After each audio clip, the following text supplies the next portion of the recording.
Donc, Pneus Lanoret, c'est une entreprise d'une vingtaine d'employés. Nous sommes situés dans Lanaudière. On est principalement spécialisé dans le rechappage et la réparation de gros pneus, en bon québécois, donc c'est-à-dire du pneu génie civil qui va sur des loaders, des graders.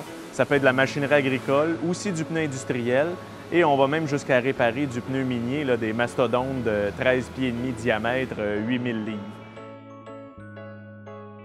Bien, la transition, dans notre cas, ça a pris 1 an. Puis ça s'est très, très bien fait. Là. Écoutez, puis même encore aujourd'hui, M. Saint-Jean, qui est l'ancien propriétaire, et je le rencontre assez régulièrement avec des questions que je lui pose, aussi certaines fois juste pour avoir son opinion, pour valider. Ce qui est peut-être le plus compliqué pour le cédant, c'est le fait que, veut pas, on garde toujours un attachement, puis on est habitué aussi de gérer son entreprise soi-même.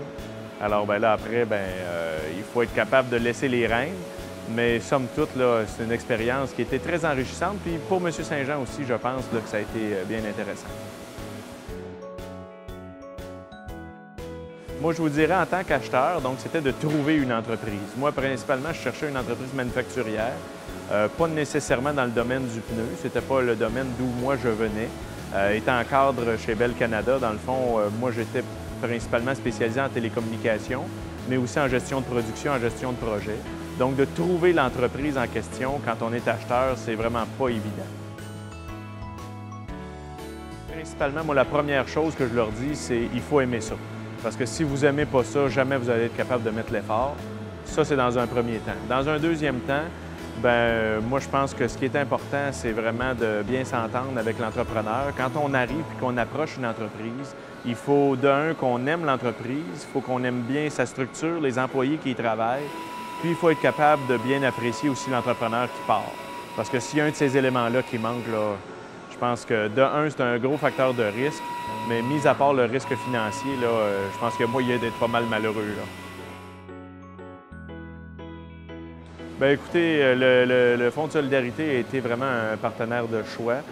C'est certain que dans mon cas, moi, je n'aurais pas été capable d'acheter l'entreprise parce qu'il manquait une partie du financement que le fonds a comblé. Mais aussi, ils ont toujours été de bons conseils, très accessibles. Ils ont participé à la vérification diligente aussi.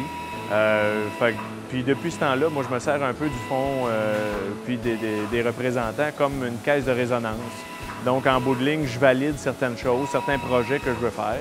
Je pense qu'ils sont très contents d'être capables de voir où l'entreprise s'en va, puis de pouvoir participer. Puis de l'autre côté, ça m'amène énormément parce qu'on sait très bien que quand on est dans les opérations puis dans la gestion de son entreprise, à un moment donné, l'arbre devient très, très près de nous, puis on perd de vision la vue d'ensemble, la vue de la forêt. Fait que le fonds m'aide à ce niveau-là.